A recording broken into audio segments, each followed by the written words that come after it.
from the outside, that was the boogie breakout game. Mm-hmm. How long has it been in the making? I'm assuming you've been seeing him make plays like that before, but were you all surprised? No, we've seen him make plays since fall camp, so I mean, it was just his chance. Brayden goes down, so another person has to step up. And being Tuesday as a true freshman, that means you've been making plays for a while now. He's been consistent, and he's been great at what he does, so it was not a surprise to any of us. Coach Dunn said after the game, Stephon started this season like 4th or 5th on the depth chart. Mm-hmm. What have you seen him do to elevate himself to get on the field? He's consistent, and I think that's the biggest thing with, as football, especially with the injuries and stuff like that. I mean, if you can continually be consistent in your plays and the plays that you're making and stuff like that, then that means they can trust you to keep doing what you're doing, whether that's in practice or in games. So he's been consistently good. I think one of the things Coach Dunn mentioned was like the end of the practice reps where they let a lot of the younger wide receivers work in. How have you seen, reps, maybe the reps from the bowl game, all those things kind of contribute to getting him to where he is? Oh, for Boogie? Yeah.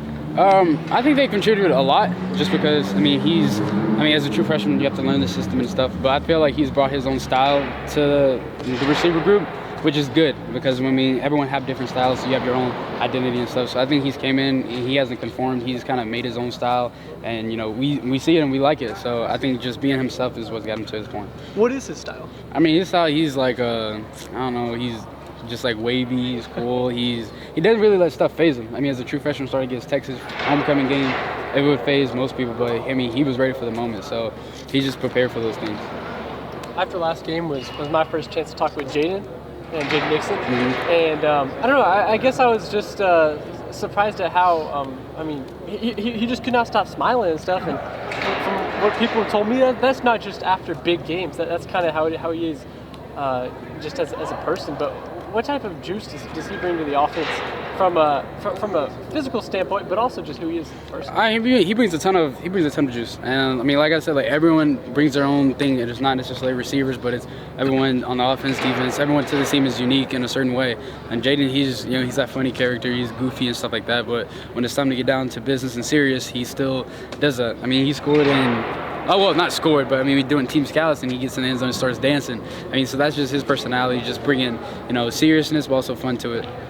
Does it change anything for you when Nixon's on the field versus Richardson in terms of blocking? Does your blocking assignment change at all? For us or them? Yeah, for like receivers. Oh, no, not really. We know both of them can make plays. So, what's on our mind when they're in there is just, hey, get a block, because we know both of them can crease it at any moment in time. Why do you guys call Boogie? I think he said his grandma gave him that name when he was like 3, and then he said he doesn't even know why, but that's really his name. We don't really call him Stephon. Coach Dunn said maybe it was because he was like dancing a lot as a kid. Can he dance? Yeah, he can dance. He's from Dallas. A lot of those guys out there can really dance, so yeah, he can dance a little bit.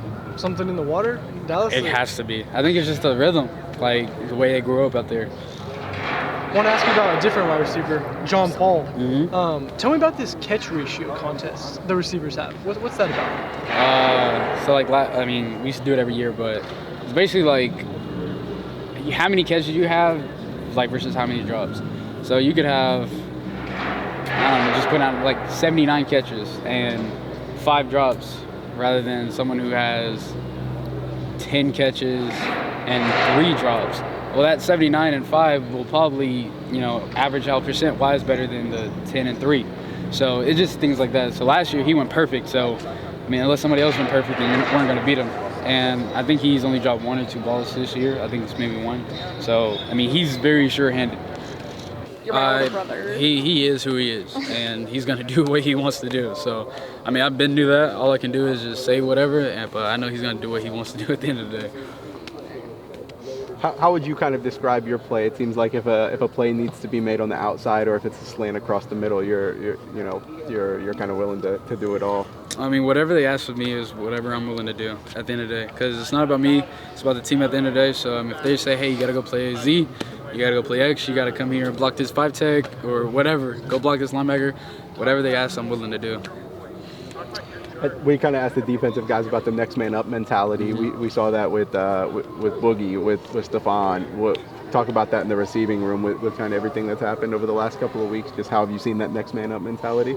I mean, I've seen it just because, I mean, we all know, we all get the reps at practice, so we all split them, we all, take turns and stuff like that. So I think the next man up is not necessarily of, I think it's just a question of when is it going to come. I mean, it's a long season. Injuries do happen. It's inevitable. So I think no one's really surprised when stuff happens because they've ripped it so much in practice now. And we go against our defense every single day. So when you go against a great defense like that, then getting in the game, it should only make it, if not easier. For more information, you can visit TulsaWorld.com.